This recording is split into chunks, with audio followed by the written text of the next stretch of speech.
ஆயிரத்து நேயர்களுக்கு அன்பு வணக்கங்கள். இன்னும் சில நாட்களில் தீபாவளி பண்டிகை காலங்களில் தான் தலைநகர்லேருந்து பிற பகுதிகளுக்கும் பொதுவாகவே அதிகமாக நாம் பிரயாணம் செய்வது வழக்கமாக அடிக்கடி நடக்கக்கூடிய ஒரு விஷயமாக நாம் பார்த்து வரோம். இந்த ஒரு பண்டிகையிலும் சரி எழக்கூடிய ஒரு பொதுவான குற்றச்சாட்டு, கண்டபடி ஆம்னி பஸ் கட்டணங்கள் அதிகமாக எழக்கூடிய இந்த பிரயாண தேவையை பயன்படுத்தி வசூலிக்கப்படுகின்றன அப்படின்னு ஒவ்வொரு பண்டிகைக்கும், தீபாவளிக்கும் பொங்கலுக்கும் ஒவ்வொரு பண்டிகைக்கும் நாம் பார்க்கக்கூடிய குற்றச்சாட்டா இது இருந்துட்டு இருக்கு. கண்டபடி வசூலிக்கிறாங்க, ஒரு வரையறையே இல்லாமல் வசூலிக்கிறாங்க அப்படிங்கிற ஒரு பிரச்சனை எழுவது வழக்கமாக இருக்க, இது பற்றிய செய்திகள்லாம் நாளேடுகளில் வர சென்னை உயர்நீதிமன்றத்துடைய மதுரை கிளை இதை சோமோட்டோவாக தானாக முன் வந்து ஒரு வழக்காக எடுத்து விசாரித்திருக்கிறது. என்ன நடக்கிறது, இதில் ஒரு முறைப்படுத்தப்பட்ட ஒரு விஷயமாகவே இல்லை, இதற்கு ஒரு அரசாணை இருக்கா, இதற்கு ஒரு வரையறை இருக்கா, எப்படி இவ்வளவு அதிகமாக வசூலிக்கப்படுகிறது என்று கடுமையான கேள்விகளை ஆம்னி பஸ் நிறுவனங்களையும் நோக்கியும் சரி அரசு நோக்கியும் சரி முன்வைத்திருக்கிறது. இதையெல்லாம் தாண்டி புதுசாக கட்டண உயர்வெல்லாம் அறிவிச்சிருக்காங்கன்னு கேள்விப்படுறோம். கடந்த ஆண்டு எந்த கட்டணம் வசூலிக்கப்பட்டதோ அதே நிலையில தான் இந்த ஆண்டும் கட்டணம் வசூலிக்கப்பட வேண்டும், இதை அதிகாரிகள் உறுதி செய்ய வேண்டும் என்றும் அடுத்த கட்டமா இந்த வழக்கு விசாரிக்கப்படும் என்றும் சென்னை உயர்நீதிமன்றத்துடைய மதுரை கிளை அறிவித்திருக்கிறது. ஒவ்வொரு பண்டிகைக்கும் எழக்கூடிய ஒரு பிரச்சனையாக இதை நாம் பார்க்கிறோம். இது ஒரு தொடர் பிரச்சனையாக இருக்கு. முறைப்படுத்தப்படுமா ஆம்னி பஸ் கட்டணம்? விவாதிக்கலாம். இந்த நிகழ்ச்சியில லோக்சத்தா கட்சியுடைய முன்னாள் மாநில தலைவர் மற்றும் சமூக ஆர்வலருமான திரு ஜெகதீஸ்வரன் அவர்கள் நம்முடைய இணைகிறார்கள். மற்றும் நம்முடைய இணைகிறார் ஆம்னி பஸ் உரிமையாளர் சங்கத்துடைய செயலாளர் திரு அன்பழகன். போன பொங்கலுக்கு பார்த்தது அன்பழகன் சார், இப்ப மீண்டும் பார்க்கிறோம். மற்றும் நம்முடைய திரு சின்னசாமி, முன்னாள் சட்டமன்ற உறுப்பினர், அதிமுகவுடைய மூத்த பிரமுகர் திரு சின்னசாமி அவர்களும் இந்த விவாதத்தில் இணைகிறார்கள். இன்னும் சற்று நேரத்தில் மார்க்சிஸ்ட் கம்யூனிஸ்ட் கட்சியுடைய மூத்த பிரமுகர் திரு கனகராஜ் அவர்களும் இணையிருக்கிறார்கள். முதல் கேள்வி நான் திரு சின்னசாமி அவர்கள்ட்ட தான் முன்வைக்க விரும்புகிறேன். இதுல ஆம்னி பஸ் நிறுவனங்கள் நிறைய பதில் சொல்ல வேண்டியிருக்கிறது என்றாலும் கூட அதை விட கூடுதலான பொறுப்பு இதுல அரசாங்கத்துக்கு இருக்கிறதா நான் உணர்றேன். கட்டண நிர்ணயம் பற்றிய ஒரு தெளிவான வரையறையோ இல்லை ஒரு அரசாணையோ இல்லை ஒரு லீகல் ஆம்பிட்குள்ள வரக்கூடிய முறைமைகளோ இல்லாத போது அரசு இதுல மற்ற எல்லாரையும் விட பதில் சொல்ல வேண்டி இருக்கிறது. ஒரு அரசாணை இருக்கா, இல்லை ஒரு விதிமுறை இருக்கிறதா அப்படின்னா நீதிமன்றம் அடுக்கடுக்கா கேள்வி கேட்குது, அரசாங்கத்துக்கிட்ட தெளிவான பதில் இல்லை. ஆம்னி பஸ் பேருந்து நிலையம் தனியா இருக்கு, இது தொடர் பிரச்சனையா இருந்துட்டு இருக்கு. அப்படிங்கும் போது அரசாங்கம் இதை இன்னும் தெளிவா சரியா வரைமுறைப்படுத்தணும் அப்படின்னு ஏன் உணரவே இல்லை?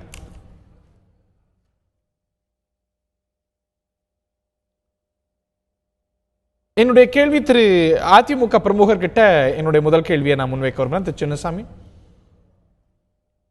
can you hear me sir? Yes sir. கேக்குதா நான் பேசுறது? இது ஏன் முறைப்படுத்தப்படாம இருக்கு? இதுல வந்து முதல் பதில் சொல்ல வேண்டியது அரசு தானே.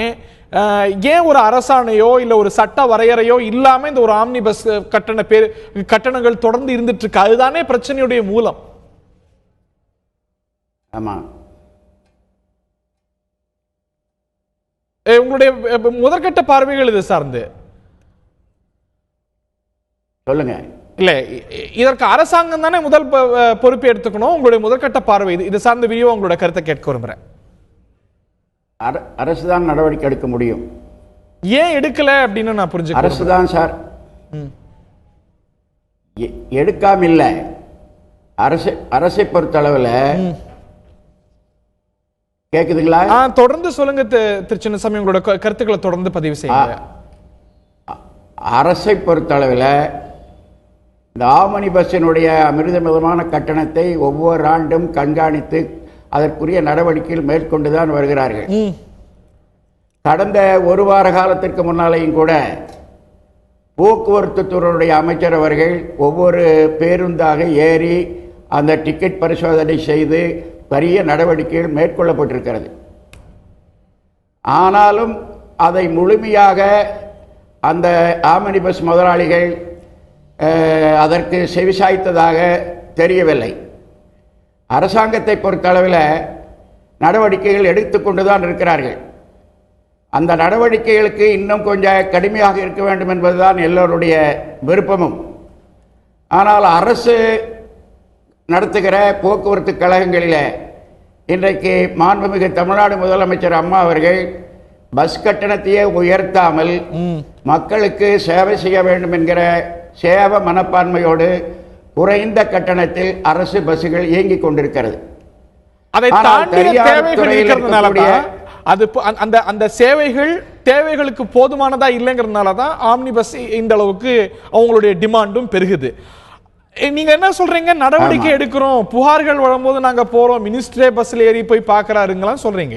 ஓகே, ஆனா இதுக்கு ஒரு அரசாணை கூட இல்லை. இப்படி இயங்கணும், இப்படி இதுக்கான கட்டணம் அப்படிங்கிறதுக்கு ஒரு அரசாணை இல்ல, ஒரு வரையறுக்கப்பட்ட ஒரு லீகல் ஆம்பிட்குள்ள வரக்கூடிய எதுவுமே இல்லை அப்படின்னா அது வியப்பாவும் விசித்திரமாவும் இல்லையா? அது நிச்சயமாக வரமுறைப்படுத்தப்பட வேண்டும். அதில் இரண்டு கருத்து இருக்கு. இது இவ்வளவு வருஷமா தொடரக்கூடிய ஒவ்வொரு பண்டிகைக்கு தான் இந்த பிரச்சனை வந்து ஊடக கவனத்துக்கு பொது கவனத்துக்கு வருது. ஆனா இது தொடர் பிரச்சனை. அரசாங்கம் இது வந்து ஏன் இவ்வளவு ஒரு அடிப்படையான விஷயம் ஏன் வரையறைப்படுத்தாம இருக்கு அப்படின்னா அதுக்கு அரசு தானே பதில் சொல்லணும், அரசு தானே பொறுப்பு. அரசு மதுரை உச்ச நீதிமன்ற கிளையில வழக்கு வந்த போது அரசு துறையில் இருக்கக்கூடிய ஆர்டிஓ போய் பதில் சொல்லியிருக்கார். ஆர்டிஓ போய் மதுரை உச்ச நீதிமன்ற கிளையில் அரசு சம்பந்தமான விளக்கத்தை உச்ச நீதிமன்றத்தில் ஆர்டிஓ வழங்கி இருக்கிறார். அது அவ்வளவு திருப்திகரமானதாங்கிறதா தொடர்ந்து எழக்கூடிய கேள்வி. நான் அது சார்ந்து உங்கள்கிட்ட நான் மீண்டும் வரேன். நான் திரு அன்பழகன் அவர்கள்ட்ட கேட்க விரும்புவது, போன பண்டிகை போலவே, பொங்கல் போலவே, அதுக்கு முந்தைய தீபாவளி போலவே இந்த முறையும் கண்டபடி கட்டணங்கள் வசூலிக்கப்படுது அப்படின்னு புகார்கள் எழுது, அது நாளேடுகளில் வருது. அதன் அடிப்படையில் நீதிமன்றம் எடுத்துக்குது, அதில் மெரிட்ஸ் இருக்கிறதா கருதுது. அதன் அடிப்படையில் இந்த நடவடிக்கை, இந்த ஒரு பிரச்சனை தொடருமானா பயணிகளுடைய தேவையை பயன்படுத்திக்கிட்டு அதை இப்படி இந்த அளவுக்கு எக்ஸ்ப்ளாய்ட் பண்ணுவதுதானே இந்த ஒரு பிரச்சனையுடைய மூலம். இது ஏன் தொடருது? இதில் வந்து பிரதானமா குற்றம் யார் மேல அப்படின்னா உங்கள் மேலேயும் தானே. அப்படி சொல்ல முடியாது. எல்லா தொழிலும் நல்லவர்கள் இருக்காங்க, கெட்டவர்கள் இருக்காங்க. நீங்கள் ஆம்னி பஸ் பொறுத்தவரை நீங்கள் கிட்டத்தட்ட 300 உரிமையாளர்கள் சென்னையில் இருக்காங்கன்னா தவறு பண்ணுறது 1 or 2 பீப்புள்ஸ், கிட்டத்தட்ட 1 or 2% தான். ஒரு 10 பேர் தவறு பண்ணுறா, அதுன்னு ஒட்டுமொத்த ஆம்னி பஸ்ஸுக்கு கெட்ட பேர் வருது. அதுக்காகத்தான் நாங்கள் சங்கங்கள் என்ன பண்ணால் ஆம்னி பேருந்துக்குன்னு ஒரு கட்டணம், இவ்வளவு தான் கட்டணம் இருக்கணும்னு சொல்லி, ஏன்னா கட்டணம் விதிமுறை இல்லாதனால நாங்கள் அந்த கட்டணம் அந்த ரேட்டை கட் பண்ணுறதுக்காக தான் நாங்கள் கட்டணமே அறிவித்தோம். ஆம்னி பேருந்து சேர்ந்து இந்த ரேட்டுன்னு சொல்லி கட்டணமே அறிவிச்சோம். நீங்க எல்லாம் சேர்ந்து அறிவிச்சிங்க, அதை பற்றியும் கேள்வி எழுந்திருக்கிறது. நீங்க யார் அறிவிக்கிறதுக்கு? அரசு இதை முறைப்படுத்தி இதுதான் இதோடைய உச்சபட்சம், இப்படிதான் வசூலிக்கணும்னு ஒரு வரையறை இருக்க வேண்டாமா அப்படின்னு நீதிமன்றம் கேட்குது. எவ்வளவு முக்கியமான நியாயமான தொடர் எழக்கூடிய கேள்வியை நீதிமன்றம் பதிவு செஞ்சிருக்கு. அதுல நியாயம் இருக்கதானே செய்யுது. கண்டிப்பா கண்டிப்பா அரசு நிர்ணயம் செய்யணும்னு நீங்களும் கருதுறீங்க? நாங்களும் அரசு நிர்ணயம் நினைச்சா அதை ஏத்துக்க நாங்க தயாரா இருக்கோம். இது ஒரு சிலர் மட்டுமே செய்யக்கூடிய தவறு. கண்டிப்பா அது வந்து நீங்க ஆம்னி பஸ் தொழிலை பத்தி பார்த்துருப்பீங்க, எவ்வளவு நல்ல சர்வீஸ் பண்ணிட்டு இருக்கேன், எவ்வளவு இன்வெஸ்ட்மெண்ட் பண்றேன். கிட்டத்தட்ட ரேட்லாம் பார்த்தீங்கன்னா அது வந்து நீங்க பயணிகள்கிட்ட விசாரிச்சீங்கன்னாவே தெரியும். ஒரு வாட்டி ஆம்னி பஸ்ல பயணிச்ச திருப்பி ஆம்னி பஸ் தான் வரும். அது மாதிரி சர்வீஸ் போக மாட்டாங்க. அதை பத்தி நாங்க சொல்லவில்லை. அரசு பேருக்குன்னு தனி பேருங்க, ஆம்னி பேருந்து கிட்டத்தட்ட பிளைட்ல போறாங்க, அடுத்து வந்து ட்ரெயின், அடுத்த அவங்களுக்கு செலெக்ஷன் வந்து ஆம்னி பேருந்து தான். ஏன்னா அது மாதிரி நாங்கள் சர்வீஸ் பண்ணுறோம். கிட்டத்தட்ட ஒரு ஆம்னி பேருந்து வந்து 1.5 கோடிக்கு இன்வெஸ்ட் பண்ணி அந்த பேருந்துகள்லாம் அவ்வளோ தரமாக நாங்கள் இயக்கிக்கிட்டு இருக்கோம். அது பயணிகள்லாம் விரும்புகிறாங்க. நாங்கள் சர்வீஸ் அந்த 1.5 கோடிக்கு இருக்கும்போது நாங்கள் என்ன கட்டணம் வசூலிச்சா அது ஒன்றும் பயணிகளுக்கு தெரியும். நீங்கள் கம்ப்ளைண்ட் பார்த்தீங்கன்னா கம்ப்ளைண்ட் ரொம்ப குறைவான கம்ப்ளைண்ட் தான் வரும். ஏன்னா பயணிகளுக்கு தெரியுது எவ்வளவு கட்டணம் வாங்கினா தான் இந்த ஆம்னி பஸ் ஓட்ட முடியும், எல்லாமே தெரியுது. கிட்டத்தட்ட நாங்கள் வந்து நல்ல சர்வீஸ் பண்ணிட்டு இருக்கோம். தவறுகள் ஒரு சில ஆப்ரேட்டர் தவறு பண்ணுறோம், அது வன்மையாக நாங்கள் கண்டிக்கிறோம். அதுவும் நாங்கள் அரசுக்கிட்ட நாங்களே சங்கங்கள் புகார் அளித்திருக்கோம். அது மாதிரி போன தீபாவளிக்கு நடவடிக்கை எடுத்திருக்காங்க. பொதுப்படுத்த முடியாது, எல்லாரும் செய்கிறாங்கன்னு ஏற்றுக்கிட்டாலும் கூட இந்த புகார், இந்த ஒரு பிரச்சனை பரவலாக இருக்கிறது, மிக அதிகமாக இருக்கிறது பண்டிகை காலங்கள்ங்கிறத மறுத்த முடியாது. ஒரு வரையறைக்கு வரணுமா அப்படின்னா வருவது சரின்னு நீங்களும் கருதுறீங்க. அரசாங்கம் ஏன் அதை எடுக்கவில்லை? அதை எடுப்பதற்கு சட்ட ரீதியாக தடை இருக்கிறதா, அல்ல அந்த ஒரு வில் தான், அது லேக் ஆஃப் வில் தான் காரணமாக இருக்கிறதா? இதை தாண்டி கடந்த ஆண்டு என்ன கட்டணம் வசூலிச்சாங்களோ அதே கட்டணம் தான் வசூலிக்கணும்னு நீதிமன்றம் சொல்லியிருக்கிறது. கடந்த ஆண்டுல பல பண்டங்கள் வித்த விலையில இந்த ஆண்டு விற்கல அப்படிங்கும்போது இது மட்டும் சரியாங்கிற இன்னொரு பக்கம் கேள்வியும் இருக்கு. இந்த பகுதியில் மார்க்சிஸ்ட் கம்யூனிஸ்ட் கட்சியுடைய மூத்த பிரமுகர் திரு கனகராஜ் அவர்கள் இணைகிறார்கள். அவர்கள்ட்ட தான் இந்த நிகழ்ச்சியோட இந்த பகுதியை தொடக்கணும்னு நினைக்கிறேன். நீதிமன்றம் தன்னுடைய உத்தரவுல சொல்லியிருக்கு, கடந்த ஆண்டு என்ன கட்டணம் வசூலிச்சாங்களோ அதே போலதான் வசூலிக்கணும், இவங்க கூடுதலா அறிவிச்சிருக்காங்க, அதை வசூலிக்க கூடாது அப்படின்னு. கடந்த ஆண்டு பட்டாசு வித்த விலை இந்த முறை கிடையாது, கடந்த ஆண்டு ஜவுளி வித்த விலை இந்த வருஷம் கிடையாது, கடந்த ஆண்டு கொடுத்த சம்பளத்தை விட கூடுதலான சம்பளம் தான் இந்த முறை கொடுக்க முடியும். அப்படி இருக்கும்போது கட்டணம் மட்டும் ஆம்னி பஸ் உரிமையாளர்கள் அதே கட்டணம் வசூலிக்கணும் அப்படிங்கிறது நீதிமன்றத்துடைய உத்தரவு அப்படிங்கிறது முழுமையா புரிந்து கொள்ளக்கூடியதா? இன்னும் அடிப்படையில் நீதிமன்றம் இதை சொன்னதையே நான் வேற மாதிரி பார்க்குறேன். நம்ம ஊரில் சாராயம் காய்ச்சக்கூடாது, விற்கக்கூடாது. ஒருத்தர் சாராயம் காய்ச்சுறேன் கூடுதலாக விலை வித்துட்டாருன்னு நீதிமன்றம் தலையிட முடியுமா? இன்னைக்கு இருக்கக்கூடிய ஆம்னி பஸ்ஸஸ் கான்ட்ராக்ட் கேரேஜஸ். ஆனால் நீங்கள் எல்லா இடத்துலையும் போட்டு இத்தனை மணிக்கு வராங்க போகிறாங்கன்னு சொல்கிறாங்க. எனவே அடிப்படையில் அப்படி இயக்குவதே தவறு. அது ஒரு விருப்பூர்தி, எல்லாரும் சேர்ந்து டூர் போகிறாங்க, டூர் போனால் மட்டும்தான் அதுக்கு மட்டும்தான் இவங்களுக்கு ஏற்பாடு. அது இல்லை, நீங்கள் எல்லா பஸ்ஸையும் நீங்கள் போய் பாருங்கள், இந்த ஊருக்கு வாங்க அந்த ஊருக்கு வாங்கன்னு கூப்பிட்டு இருக்காங்க. ஸோ நாங்கள் ஒரு 50 பேர் சேர்ந்து ஒப்பந்தம் போட்டு அந்த ஆம்னி பஸ்ஸோட போட்டு போகிறது மாதிரியான ஒரு குறிப்பிட்ட இடத்துக்கு போகிறது மாதிரியான ஏற்பாட்டுக்கு மட்டும்தான் இது. ஒரு இந்த ஆம்னி பஸ்ஸோட இயக்கம் எப்படின்னா, ஒரு 100 பேர் சேர்ந்து எல்லாரும் சேர்ந்து அந்த பஸ்ஸை ஹையர் பண்ணி ஒரு இடத்துக்கு இல்லை பல இடத்துக்கு மாதிரி அப்படித்தான் நடக்குதா? இது நம்ம நீதிபதிகளுக்கு தெரியாதா? அந்தரத்தில் இருந்தா வந்தாங்க, இந்த ஊரில் தானே இருக்காங்க. இதுவே மோசமான ஒன்றை முறைப்படுத்துவதற்கான ஏற்பாட்டை நீதிபதிகள் செய்கிறாங்கன்னு நான் பார்க்குறேன். ரெண்டாவது, பிரைசிங் சிஸ்டத்தை பொறுத்தளவில் தப்பு. இவங்க சொல்கிறது ரொம்ப அதிகமாக வைக்கிறாங்க போகிறாங்க நேரத்துக்கு தகுந்த மாதிரினா. ஆனால் இது கவர்மெண்ட் பாலிசியோடு நீங்கள் சேர்ந்தது. இது சேவைத்துறை. நம்ம ஊரில் அந்த அந்த அது என்ன சொல்லுவாங்க, ஆக்சிமொரான்னு சொல்லுவாங்க, முரண்பாடு. நீங்கள் இது சேவைத்துறையா, ஆனால் இதை தனியாற்ற கொடுப்பாங்களாம், எவ்வளோ வேணாலும் வாங்கிப்பாங்களாம்.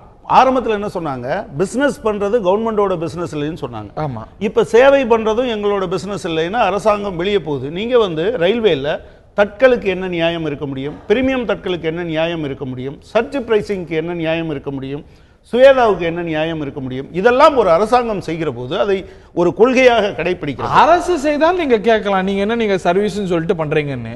தனியார் மத்த எல்லாரும் லாபம் பார்க்குற மாதிரி அவங்களும் லாபத்தை தான் பண்ணுவாங்க. லாபம் பார்ப்பதல்ல பிரச்சனை, கொள்ளை லாபம் பார்ப்பது மட்டும்தான் பிரச்சனை. அதுக்கு தான் முறைப்படுத்தணும். இதுதான் யதார்த்தம். ஆம்னி பஸ்ஸுக்கான தேவை இயல்பா இருக்கு. நீங்க சட்ட ரீதியா அதுல 1000 கேள்வி கேட்கலாம். ஆனாலும் கூட நீங்க ஆம்னி பஸ்ஸுக்கான தேவை இருக்கானா இருக்கு. அதனாலதான் இவ்வளவு டிமாண்டு. அந்த டிமாண்டை எப்படி முறைப்படுத்தணும்னு பார்க்கணுமா? நீங்க லீகலா கேட்கலாம் போலாம். நான் என்ன சொல்றேன், நீங்க அப்படி இவங்க ஸ்டேஜ் கேரியராக இருந்தால் இதிலிருந்து வரக்கூடிய பெர்மிட்டுக்கு வரக்கூடிய காசு, நீங்க வாங்கக்கூடிய வரி, இது எல்லாம் அரசாங்கத்துக்கு சேரும்.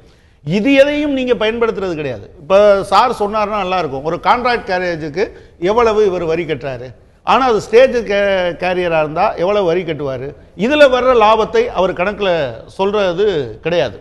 இன்னொன்று, மற்றவங்களுக்கு இருக்க ஆப்ளிகேஷன் இவங்களுக்கு கிடையாது. இவங்க நினச்சா கேன்சல் பண்ணிட்டு போயிட முடியும். இன்னைக்கு போகலை, இந்த ரூட்டில் 10 பேர் தான் இருக்காங்கன்னா என்னை கொண்டு வராமல் இருக்கிறவர் இருக்கார், என்னை உரிய நேரத்தில் கொண்டு போகாமல் இருக்கிறவர் இருக்கார், நான் போய் எங்கேயும். அதே வேளையில் 10 பேரோட மட்டும் மீதி எல்லாம் காலி சீட்டோட போய் கொண்டு சேர்க்கிறவரும் இருக்கிறாரு. ஆக மீதி ஒரு 100 சீட் இருக்கு அப்படின்னா 90 சீட்டு காலியா போச்சுன்னா அந்த சமயத்துல நட்டம். இப்ப அடையக்கூடிய கொள்ள லாபம் நிச்சயமா நம்ம எல்லாருக்கும் சந்தேகத்தை, கேள்வியை, கோவத்தை எழுப்புது. ஆனா மீதி இப்போ ஒரு மற்ற சமயத்துல பீக் இல்லாத சமயத்துல 90 சீட்டு காலியா போகுது. இல்ல 90 சீட்டு காலியா போற, சாரி 90% சீட்டு காலியாக போகிற ஒரு ப்ரைவேட் பஸ்ஸை என்கிட்ட காமிங்க. 6 மணி நேரம் 7 மணி நேரம் நின்று நான் போக முடியாமல் இருக்கிற நிலைமை இருக்குது. நீங்கள் தனியாக கவர்மெண்ட் பஸ்ஸில் கொஞ்சம் நான் சண்டையாவது போட முடியும். இங்கே பேசுனேன்னா எனக்கு தெரிஞ்சு இப்போ இங்கே சொல்கிறது நல்லா இருக்காது. நான் 2 பேரும் கடிதம் எழுதியிருக்கேன். நீங்கள் ரொம்ப முரட்டுத்தனமாக பேசுவாங்க. முரட்டுத்தனமானா என்ன, வாயை பற்றிக்கிட்டு வா அப்படின்னு தான் பேசுவாங்க, ஒருமையில தான் பேசுவாங்க. சிலர் தான் பண்ணுவாரு. இல்ல ஐயா சொல்றது ரொம்ப 10 வருஷம் முன்னாடி ஆம்னி பஸ்ல போயிருப்பேன். இன்னைக்கு உள்ள ஆம்னி பஸ் சிஸ்டம் மட்டும் படிச்ச ஆளுகளை வைக்கிறது என்ன மெக்கானிசம் நிறைய எவ்வளவு குவாலிட்டியான ஆளுங்க இல்ல. நான் உங்களுக்கு வேணா ஒரு குறிப்பிட்ட பஸ்ல என்ன நடந்ததுங்கிறத வீடியோ எடுத்து ஒரு சில நபர்கள் எல்லா தொழிலையும் ஒரு சில நபர்கள் தவறு பண்ணாலும் மொத்த தொழிலும் குற்றம் சொல்றது மிகப்பெரிய தவறு. இன்னொரு ஐயா ஒரு கருத்து சொன்னார், ஆம்னி கான்ட்ராக்ட் கேரேஜுக்கும் ஸ்டேஜ் கேரேஜுக்கும் tax, stage carriage tax quarterly 24,000 ரூபா. நாங்க கிட்டத்தட்ட 1,20,000 ரூபா குவார்டர்லி கட்டது வந்து தமிழ்நாடு உரிமம் பெற்ற பேருந்துனா இது இதர கூட மாநில அப்படிங்கிறீங்க. இதர மாநில பேருந்துகள் கிட்டத்தட்ட 3 லட்சம் ரூபா கட்டுறான். நாங்க அரசுக்கு வந்து வருமானமும் அதிகம். இதர மாநில ரெஜிஸ்ட்ரேஷன் வச்சிருக்க பேருந்துகள் எதுக்காக அதிகமா வச்சிருக்கீங்க? இவ்வளவு கூடுதலா கட்ட அதிகமா இல்ல சார். நம்ம எதுக்காக வச்சிருக்கீங்க? தமிழ்நாட்டுல வந்து 1,500 பேருந்து வந்து தமிழ்நாடு உரிமம் பெற்ற பேருந்து வச்சிருக்கோம். மத்த பேருந்து வந்து 600 வாகனங்கள் வந்து நாங்க இதர மாநில பேருந்து இருக்க. ஏன் இதர மாநிலத்துக்கு 1 லட்சம் பதிலா 3 லட்சம் கட்டி படிக்கிறீங்க? படிக்க வசதி ஏதோ ஒரு ஏய்ப்பு செய்யறதுக்கு இல்ல அப்படி படிக்க வசதி பேருந்துகள் வந்து நம்ம தமிழ்நாட்டுல வந்து உரிமம் கொடுக்காத காரணத்தினால நாங்க இதர மாநில ரொம்ப ஸ்ட்ரிக்ட்டா இருக்கு அப்படின்னு நீங்க சொல்றீங்க. நான் உங்கள்ட்ட நான் மீண்டும் வரேன். நான் திரு கனகராஜ் அவர்கள்ட்டையும் வர வேண்டியிருக்கிறது. திரு ஜெகதீஷ் அவர்களுடைய முதற்கட்ட பார்வையை நான் கேட்க விரும்புறேன். இப்ப நான் அவர்கிட்ட கேட்டேன், இவர்கிட்ட கேட்டேன். 2 பேரும் முறைப்படுத்தலாமான்னா முறைப்படுத்தலாம் அப்படிங்கிறாங்க. இவர் வேற ஒரு பதில் சொல்வாருன்னு கூட நிறைய பேர் நினைச்சிருக்கலாம். ஆனா அரசு முறைப்படுத்தட்டுமே அப்படிங்கிறாரு அவரு. சட்ட ரீதியா திரு கனகராஜ் சொல்வது போல முறைப்படுத்துவதும் கூட சிரமமா போயிடும். ஏன்னா திரு கனகராஜ் வலியுறுத்தியது போல இது வந்து எல்லாரும் சேர்ந்து டூர் போறாங்க அப்படிங்கும் போது அரசாங்கம் இதுல கட்டணம் நிர்ணயிக்க முடியுமா, அங்க ஒரு வரையறைப்படுத்த முடியுமா அப்படின்னாலே அதுல நிறைய லீகல் கொஸ்டின்ஸ் இருக்கிறது. சோ இப்படி அடிப்படையிலே கோளாறு இருக்கக்கூடிய விஷயமா நம்ம பார்க்கலையாத. நிச்சயமா முன்னாடி இந்த வழக்கு குறித்து நான் பேசணும். அதாவது முதல்ல இது சோமோட்டவா எடுக்க வேண்டிய அளவுக்கு இது வழக்கா அப்படிங்கறதே பெரிய கேள்வி. ஆமா, இது என்ன அடிப்படை உரிமை ஏதாவது பிரச்சனை ஏற்படுதா? இதுல சோமோட்டவா எடுக்க வேண்டிய அவசியம் என்ன? அப்படி அதாவது நான் இது வழக்க தவறு சொல்லல, சோமோட்டவா எடுக்க வேண்டிய அவசியம் இருக்கா அப்படிங்கிற ஒரு பார்வை எனக்கு இருக்கிறது. ஒரு உச்சபட்ச தேவை இருக்கு. ஆனா அதை பயன்படுத்திக்கிட்டு எக்ஸ்ப்ளாய்ட் பண்ணிட்டு சிலர் வந்து வாய்க்கு வந்த விலையை கேட்கறாங்க, கொடுக்க வேண்டிய சூழல் இருக்கு அப்படின்னா it is a matter of public concern. ஒரு பப்ளிக் இன்ட்ரெஸ்ட் சார்ந்தது. அதனால ஒரு பப்ளிக் இன்ட்ரெஸ்ட் கேஸா கோர்ட்டே எடுத்திருக்கு. இது இன்னைக்கு தமிழ்நாட்டில் வந்து ஆம்னி பஸ்ல தீபாவளி பொங்கல் சமயத்துல போகக்கூடிய எல்லாருக்குமே இது எவ்வளவு பெரிய ஒரு கன்சர்ன் நீங்க நிச்சயம் அறிவீங்க. இல்லைங்க, அதாவது நான் என்ன சொல்றேன்னா, இந்த ரேட் ஃபிக்ஸ் பண்றதோ இல்ல வந்து இவங்க பண்ண கட்டணம் சரி தவறுன்னு சொல்றது கவர்மெண்ட் செய்யலாம். ஒரு நீதிமன்றம் இதை தலையிட்டு இந்த ரேட்டை நீ போன வருஷம் என்ன ஓட்டினியோ அதை நீ ஓட்டணும் அப்படின்னு சொல்றது சரியா அப்படிங்கிறது என்னுடைய முதல் கட்ட பார்வையா இருக்கு இந்த கோர்ட் இந்த வழக்கை பொறுத்த வரைக்கும். அடுத்ததாக இன்னைக்கு வந்து இன்னைக்கு அவங்களோட பெர்ஸ்பெக்டிவ்ல இருந்து நான் பேச விரும்புறேன். அதாவது ஆம்னி பஸ் பெர்ஸ்பெக்டிவ்ல இன்னைக்கு இப்போ போன வருஷம் ஒரு ரேட்டு பார்த்து ஒரு 660 ரூபா இருக்குது, ஒரு 10% ஏற்றி இந்த வருஷம் வந்து ஒரு 750 ரூபா அப்படின்னு மாதிரி ஓட்டுறாங்க. இந்த ஒரு வருடத்தில் இன்னைக்கு டீசல் பிரைஸ் மட்டும் கிட்டத்தட்ட 11 ரூபா ஏறி இருக்கு. இவங்க சொல்ற மாதிரி இன்னைக்கு அதாவது 3 விதமான கேரேஜஸ், ஒன்று கான்ட்ராக்ட் கேரேஜஸ், டூரிசம், குறிப்பாக tourism bus Mahabalipuram tour, Pondicherry tour, அதுக்கு வந்து கட்டுற டாக்ஸ் வந்து வெறும் 500 ரூபா கட்டுறாங்க. இவங்க ஒரு சீட்டுக்கு அதாவது ஆம்னி பஸ் டிஎன் ரெஜிஸ்ட்ரேஷனுக்கு இவங்க கட்டுறது 600 ரூபா பெர் சீட் பெர் வீக். ஒரு வாரத்துக்கு 600 ரூபா கட்டுறாங்க. ஒரு குவார்ட்டருக்குன்னு சொல்லும் பொழுது 7,200 ரூபா கட்டுறாங்க. இது வெளிமாநில ரெஜிஸ்ட்ரேஷனா 7,200 ரூபா, உள்மாநில ரெஜிஸ்ட்ரேஷன் அப்படின்னா 3,000 ரூபா கட்டுறாங்க. இது இல்லாம டோல் வந்து இப்போ அரசு பேருந்துக்கு டோல் ரேட் கிடையாது, இவங்களுக்கு டோல் இருக்கு. இன்சூரன்ஸ் வந்து வருஷத்துக்கு 15% இருந்து 17% ஏறுது. இந்த மாதிரியான சில விஷயங்கள் சொல்றோம். இன்னைக்கு நீங்க சொன்ன மாதிரி இன்னொன்று இன்னைக்கு ஐயா சொன்னாங்க, அதாவது நான் இவர் சொல்றதை ஒத்துக்கிறேன். அதாவது 10 வருடத்துக்கு முன்னாடி ஒரு ஆம்னி பேருந்துல போய் ஏறி பயணம் செஞ்சு அவங்கள்ட்ட பேசுறது கடினமான விஷயம். அவங்க வந்து தவறான வார்த்தைகள் பிரயோகப்படுத்துவாங்க, அடிக்க கூட வருவாங்க. இன்னைக்கு நிறைய மாறி இருக்கு. குறிப்பாக இந்த ஆன்லைன் ஒரு 6 மாசத்துக்கு முன்னாடி வந்து ஃபேஸ்புக்ல வாட்ஸ்அப்லாம் பரவிட்டு இருந்த ஆடியோவா வீடியோவா நீங்க நிச்சயம் பார்த்திருப்பீங்க திரு ஜெகதீஷ். எப்படிப்பட்ட ஒரு சூழ்நிலை இருந்தது அப்படின்னு. அது சிலரா இருக்கலாம், இல்ல பலரா இருக்கலாம். பட் அது முற்றிலும் இல்ல, நீங்க பிடிச்சு it's a matter of past அப்படின்னு நம்ம இல்ல. அதாவது என்ன சொல்றேன்னா, கண்டிப்பா பிரச்சனைகள் இருக்கு. ஆனா நீங்க இன்னைக்கு நிறைய மாறிட்டு வருது அப்படிங்கிற பார்வைக்கு. ஏன்னா நான் குறிப்பா போனா இன்னைக்கு ஆம்னி பேருந்துகள்ல போறேன், குறிப்பா படுக்கை வசதி இருக்கிற பேருந்துகள்ல போறேன். அந்த பேருந்துகளை வழியில அவசரமா நிப்பாட்டணும், ஒரு யூரின் வருது நீங்க நிப்பாட்டணும் கூட இன்னைக்கு வந்து ரொம்ப பொறுமையா ஹேண்டில் பண்றாங்க. இன்னைக்கு ஆட்கள் வரக்க தயாரா லேட் ஆகுது அப்படின்னா எல்லாருக்கும் ஃபோன் பண்றாங்க, வெயிட் பண்றாங்க. இன்னைக்கு நிறைய மாறிட்டு வருதுன்னு சொல்றேன். முழுக்க நீங்க வந்து அது முழுசா ஏறி ரம்பர வரைக்கும் அந்த இடத்துல இருந்து கிளம்பாதது இல்ல, அதுக்காக வெயிட் பண்றது, அரசு பேருந்துல இல்லாத அரசு வந்து டயத்துக்கு கொண்டு போய் சேர்க்கணும், சேவையை உறுதி செய்யணும் அப்படிங்கிறதுல இருக்கக்கூடிய அந்த பிரையாரிட்டி இதுல இருக்கா? இல்லங்க, இல்ல ரெண்டு பக்கமே பிரச்சனை இருக்கு. இப்போ நீங்க அப்படி பாத்தீங்கன்னா இன்னைக்கு நான் ஒரு அரசு பேருந்துல ஒரு தடவை டிராவல் பண்ணேன். இவங்க ஆம்னி பேருந்துகள் அட்லீஸ்ட் 2 டிரைவர் போட்டு பண்றாங்க. அரசு பேருந்துல ஒரே டிரைவர் இங்க திருப்பூர் வரைக்கும் ஓட்டுறாரு. போகிறதுக்கு நான் முதல் சீட் அன்பார்ச்சுனேட்லி வேற சீட் கிடைக்கல, துரஷ்டமா முதல் சீட்ல உட்கார்ந்திருந்தேன். நைட்டு முழுக்க கண்ணு முடிச்சு போக வேண்டிய சூழ்நிலை இருந்தது. அந்த பிரச்சனை கையாளப்படணும். ஆனா இதுல அரசு பேருந்து ஒரு 10 பேர்னாலும் கூட இல்ல போதிய அளவுக்கு நிரம்பலனாலும் கூட டயத்துக்கு கொண்டு போய் சேர்த்துருவாங்க. இங்க ரெம்பரை வரைக்கும் காத்துட்டு மெதுவா போயிட்டு ஒரு டைம் எஃபிஷியன்சில வந்து ஒரு பெரிய கவனம் செலுத்தாததையும் நம்ம கேள்விப்படுறோம். கண்டிப்பா கேள்விக்கு உட்படுத்தணும். ஆனா நீங்க எல்லா நேரமும் எல்லாம் ஃபுல் சீட்டு ஃபில் ஆனாதான் நாங்க போவோம் அப்படிங்கிறது இல்ல. அதே வேளையில டயத்துக்காக நிறைய வேகமா ராஷ் டிரைவிங் குறித்த குற்றச்சாட்டும் நம்ம சேர்ந்து நிச்சயமா இருக்கு. அதுல நான் எந்த மாற்று கருத்தும் நிச்சயமா இருக்கு. இன்னொன்னு நீங்க இந்த வயலேஷன் பத்தி கேட்கும் பொழுது இன்னைக்கு நம்ம ஊர்ல எதுல வயலேஷன், இன்னைக்கு பில்டிங் வயலேஷன் முதல்ல வயலேஷன் பண்ணிட்டு ஃபைன் கட்டிடுறோம். Share auto, Tata magic auto இருக்கு. இன்னைக்கு என்ன பண்றாங்க, காலைல எடுத்தவன எந்த போலீஸ்கார் முதல்ல கண்ணில் சிக்கிறாரோ அவர்கிட்ட 100 ரூபா கொடுத்துரும். இது ஃபைன், இது லீகல் ஃபைன். இப்போ நான் கேட்டேன், டெய்லி 100 ரூபா கொடுப்பீங்களா சார்? 3 நாளைக்கு 200 ரூபா ஃபைன் கட்டிக்கலாம். இன்னைக்கு இப்படிதான் அரசாங்கம் போயிட்டு இன்னைக்கு அரசாங்கத்தோட பல விஷயம் முறைப்படுத்தாம இருக்கு அப்படிங்கறதுனால ஒரு விஷயம் அதனால இருந்துடலாம். இல்ல, நான் என்ன சொல்றேன், எல்லாமே தவறு தான் சொல்ல வர்றேன். எல்லாமே முறைப்படுத்த, அதாவது இன்னைக்கு நான் இவங்க சொல்ற அதே தான் நான் அந்த பாயிண்ட் தான் சொல்றேன். நிச்சயமாக முறைப்படுத்த வேண்டும். ஆனா யாருடைய வேலைன்னு கேட்டீங்கன்னா அரசாங்கத்துடைய வேலை.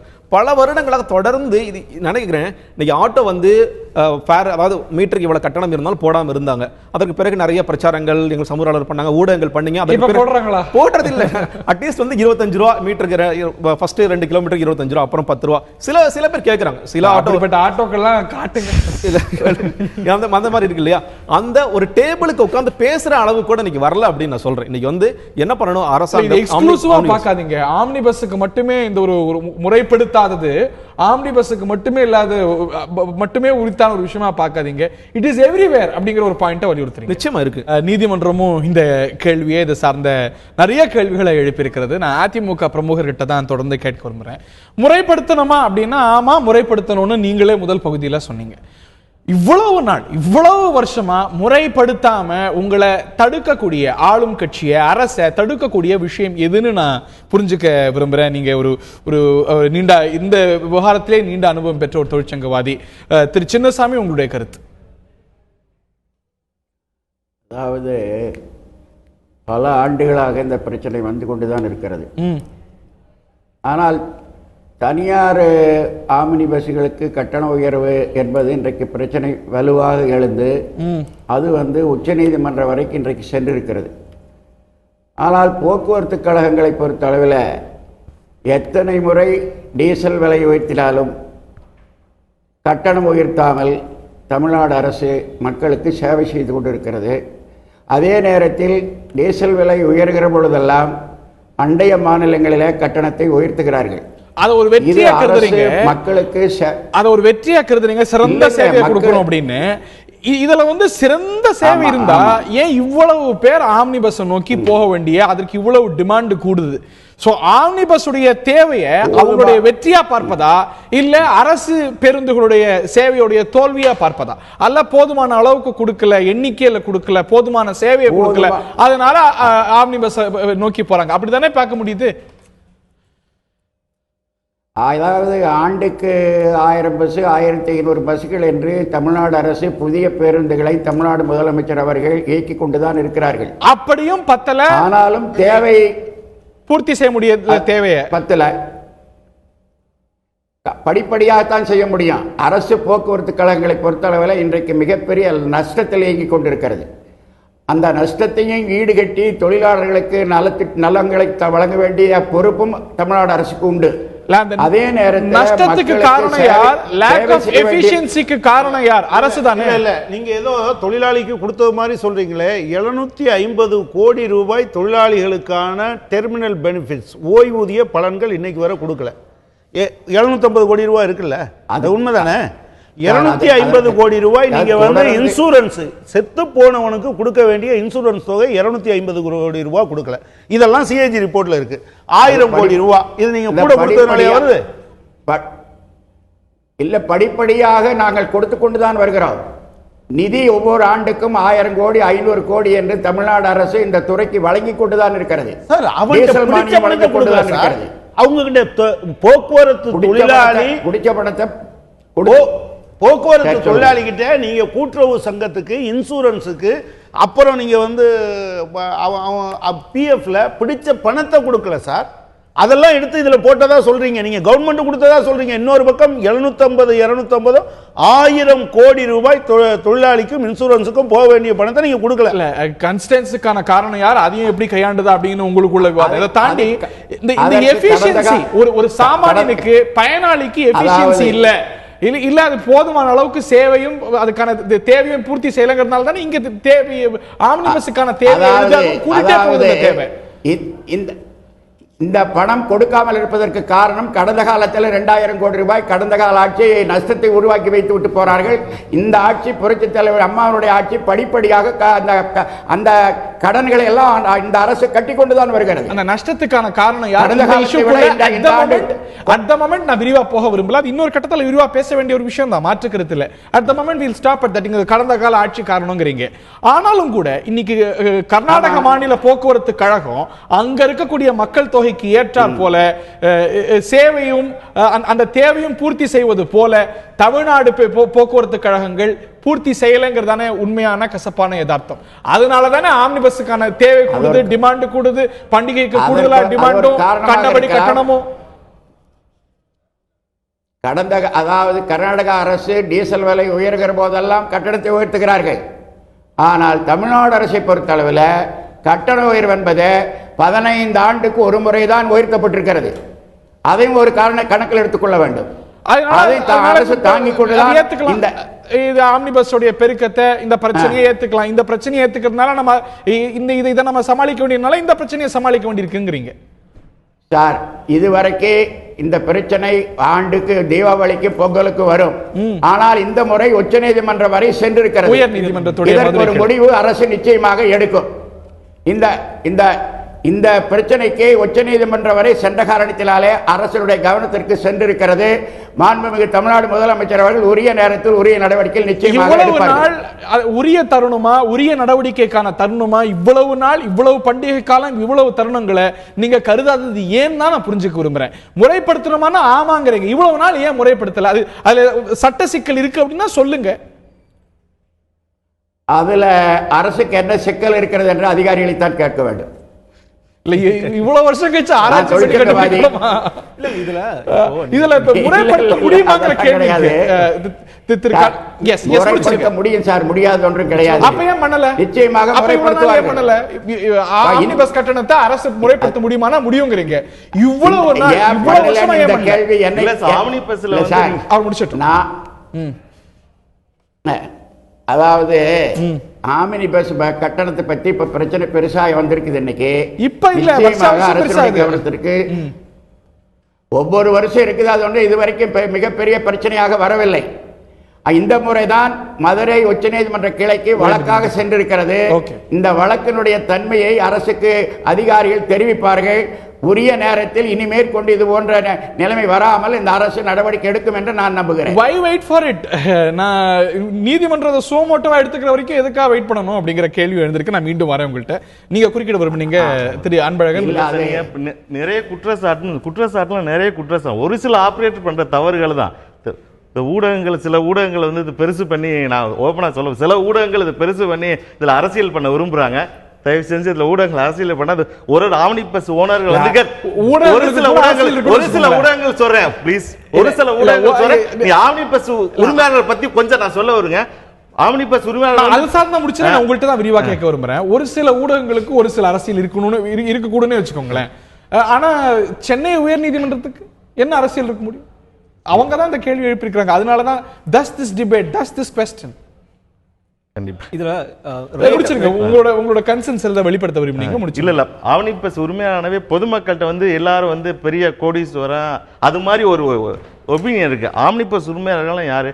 ஒரு 10 பெரிய கம்பெனி கார்பரேட் இருப்பான், அது சின்ன சின்ன டிரைவர்கள், ஓனர் கம் டிரைவராக வந்து ஒரு பஸ்ஸை வாங்கி முதலீடு பண்ணி நீ ஒரு ஆம்னிபஸ் உரிமையாளர்களை போய் இந்த உள்ள பேசுறாங்க தவறு சொல்றாங்க, உள்ள போய் பார்த்தோன்னா அவங்க கஷ்டம் எப்படி இந்த தொழிலே பண்ண முடியாது, வேற தொழில் போக முடியாது. அந்த தொழில் 40 வயசுல அந்த தொழிலுக்கு வந்துட்டு வேற தொழில் இனிமே கத்துக்கிட்டு அந்த தொழில் போக முடியாது. இந்த ஆம்னிபஸ் தொழில பல இழந்தவங்க சம்பாதிச்சவங்க ரொம்ப 1 or 2% தான். இந்த தொழில் வந்து மக்கள் சேவைக்காக தான் நாங்க பண்ணிக்கிட்டு இருக்கோம். வெளியே பார்த்தா பஸ் எல்லாம் பார்த்தா மக்கள் சேவை, ஒரு சில தப்பு பண்றாங்க, அதை வந்து இது பண்றாங்க. இது உண்மையிலே நீ உள்ள டீடைலா போய் பார்த்தா, கால்குலேஷன் எல்லாம் போய் பார்த்தா தவறுதலே கிடையாது. ஒரு சிலர் தப்பு அதிக கட்டணம் வாங்குறாங்க, அவன் வன்மையாக கண்டிக்கிறேன். நாங்களும் போக்குவரத்து அதிகாரிகிட்ட சொல்லியிருக்கோம், ஒரு தீபாவளி பண்டிகைகளுக்கு நாங்கள் சொல்லி அது மாதிரி நடவடிக்கை எடுக்க சொல்றோம், நடவடிக்கை எடுத்துக்கிட்டு இருக்காங்க. திரு ஜெகதீஷ் இப்போ ரேட் ஃபிக்ஸ் பண்ண முடியுமா நீங்க கேட்குறீங்க? நிச்சயமா பண்ண முடியும். ஏன்னா இப்போ இவங்க ஒரு ரேட் அரைவ் பண்றாங்க இல்லையா, அதுலயே வந்து நான் ஏசி பஸ்னா 1 கிலோமீட்டருக்கு ₹1.70, ஏசி பஸ்னா ₹2.25 அப்படின்னு ஒரு டேட்டா அரைவ் பண்ணுறாங்க. எப்படின்னா அந்த டோல் எவ்வளோ ஆகுது, டாக்ஸ் எவ்வளோ கட்டுறாங்க, இன்சூரன்ஸ் எவ்வளோ கட்டுறாங்க, டிரைவர் சேலரி எவ்வளோ கொடுக்குறாங்க, இதெல்லாம் வச்சு என்ன பண்ண வரும்பொழுது தமிழ்நாடு ஆப்ரேட்டர்ஸ் யூனியன்ட்டையும் பேசிட்டு வந்தேன், அசோசியேஷனையும் பேசிட்டு வந்தேன். அவங்கள இந்த மாதிரி ஒரு ரேட் ஃபிக்ஸ் பண்ண முடியும் எங்களால். நான் என்ன இதை உட்காந்து பேச வேண்டிய தரப்பு அரசாங்கம். சரி, இவங்க கொடுக்குற ரேட்டே ஓகே, நீ சொல்றது கரெக்டா தப்பா? எப்படி திரு கனகராஜ் முதல்ல சொன்ன மாதிரி எல்லாரும் கூட சேர்ந்து டூர் போறாங்க, இது எப்படி வரையறைப்படுத்துவீங்க? இதை வந்து முதல்ல இது லீகல் ஆம்பிட்குள்ள கொண்டு வர முடியுமா? சட்டம் அதை அனுமதிக்குமா? ஏன்னா இது வந்து அரசு பேருந்து மாதிரி இல்ல, இது வந்து எல்லாரும் சேர்ந்து டூர் போற மாதிரி கணக்கு அப்படிங்கும்போது அது எப்படி அரசு முறைப்படுத்த முடியும்? முறைப்படுத்தாங்க ஆகணும். ஏன்னா இன்னைக்கு ஒண்ணும் கிடையாது. இன்னைக்கு ஸ்லீப்பர் பஸ் இருக்கு. ஸ்லீப்பர் பஸ் வந்து தமிழ்நாட்டில் அனுமதி இல்லை. இவங்க என்ன பண்றாங்க, போய் பாண்டிச்சேரி இல்ல கர்நாடகா இல்ல ஹைதராபாத், யாருக்கு வருவாய் போயிட்டு இருக்கு? இந்த வருவாய் இவங்க என்ன இதுக்கு ஏதாவது பதில் சொல்றாங்க? ஸ்லீப்பர் பஸ்ஸுக்கு ஏன் தமிழ்நாட்டில் அனுமதி இல்லைன்னு கேள்வி கேட்டீங்கன்னா எந்த பதிலுமே இல்லை இது வரைக்கும். என்ன பதில், ஏன் பதில் இல்லை அப்படிங்கறது தெரியல. நீங்க இப்ப நிறைய பேர் தடை செய்றீங்க, அதுக்கான தேவை இருக்கு, அதனால அது இல்லீகலா நடக்குது. might as well regularize it அப்படிங்கறீங்க. ஆமா, ரெகுலரைஸ் பண்ணி தான் ஆகணும். அதான் நான் சொல்றேன். இப்போ மக்களோட மிடில் கிளாஸோட முதல் சாய்ஸ் வந்து இல்ல ட்ரெயின்ல இன்னைக்கு சீட்டு கிடைக்கல, படுத்துட்டு போக முடியாது, அப்ப ஸ்லீப்பர் பஸ்ல போலாம் அப்படின்ட்டு நிறைய பேர் போறாங்க.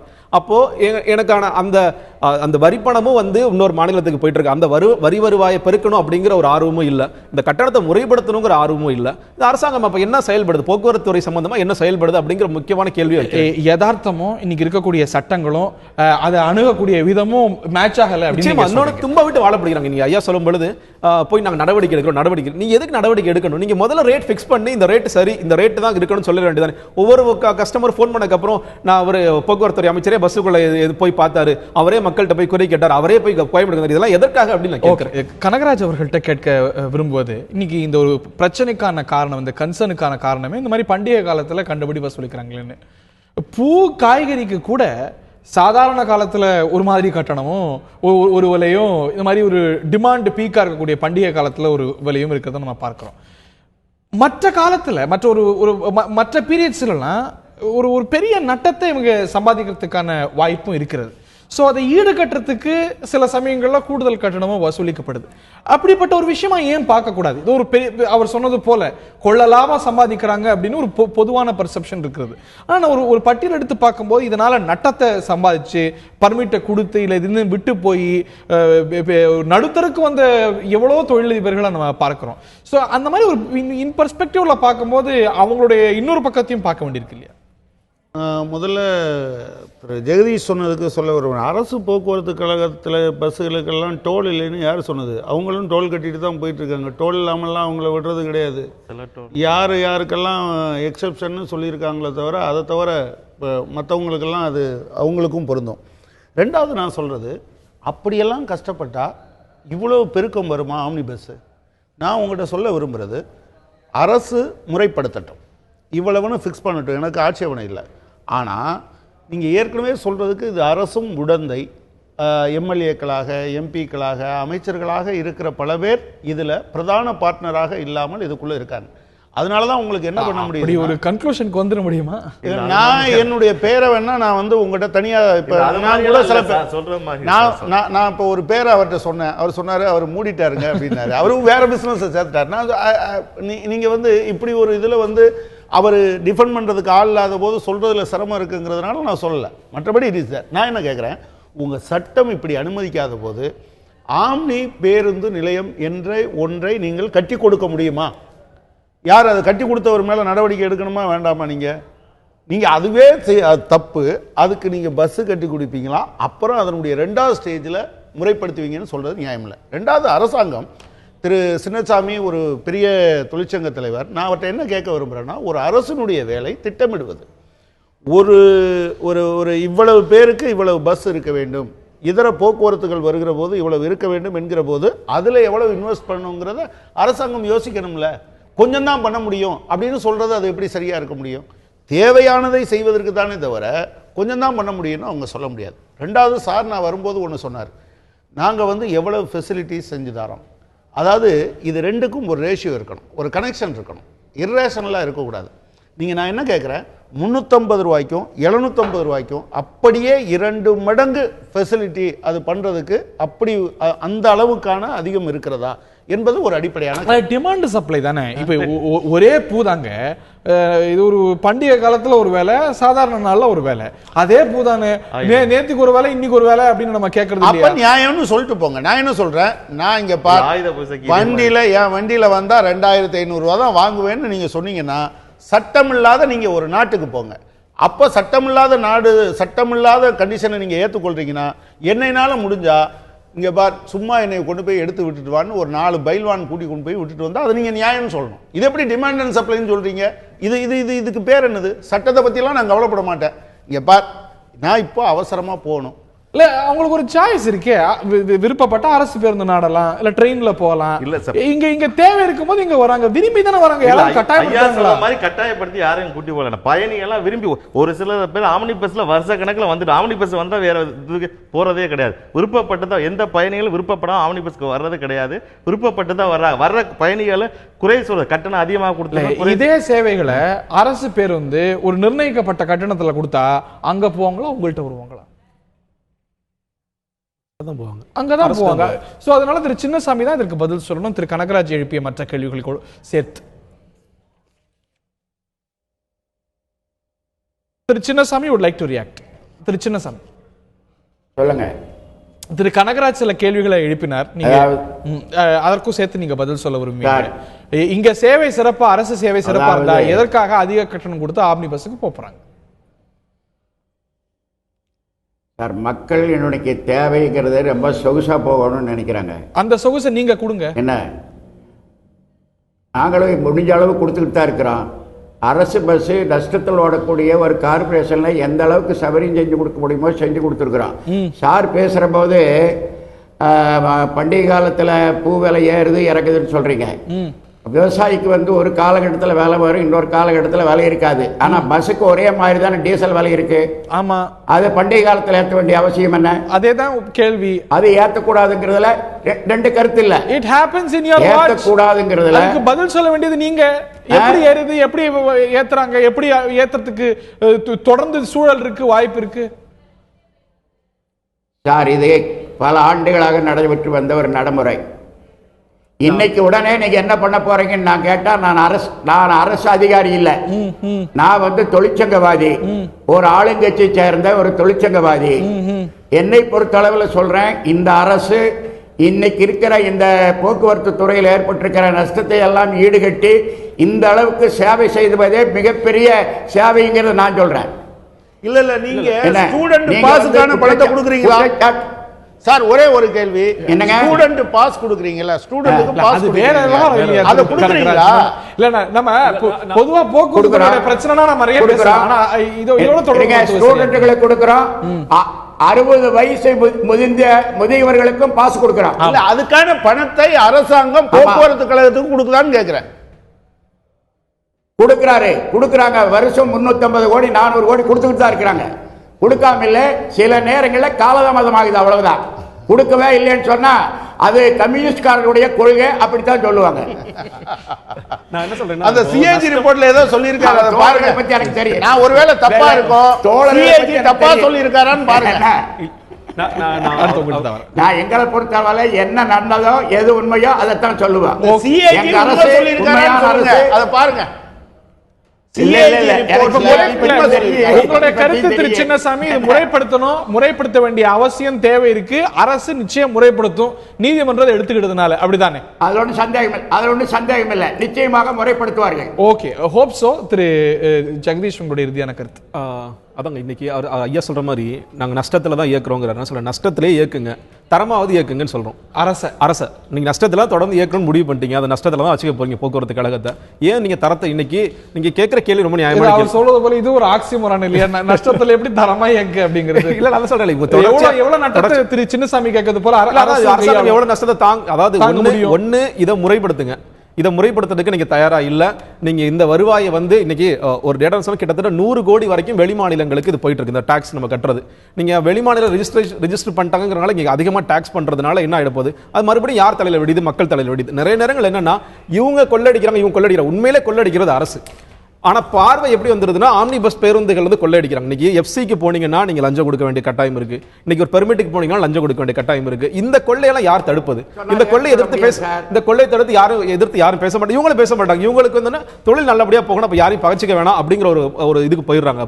அப்ப யார் தான் இதை பேசுறது? உண்மையான கொள்ளை அடிப்பது அரசாங்கம் தான் அப்படிங்கிற ரொம்ப சுருக்கமான பதில் நீங்க குற்றச்சாட்டு உங்க மேல எழுந்தனால ரொம்ப சுருக்கமா திரு சின்னசாமி. அரசு கொள்ளையடிக்குன்னு சொல்றதை நான் அப்ஜெக்ட் பண்றேன். Okay, you object it. Okay, நான் அப்ஜெக்ஷன் பண்றேன். அரசுக்கு இவங்க கொள்ளையடிக்கிறதுக்கு அரசு மீது பழி போடக்கூடாது. ஓகே, கனகராஜோட இறுதியான கருத்து. அதாவது நீதிமன்றம் இந்த விஷயத்தில் தலையிட்டது சரிதான்.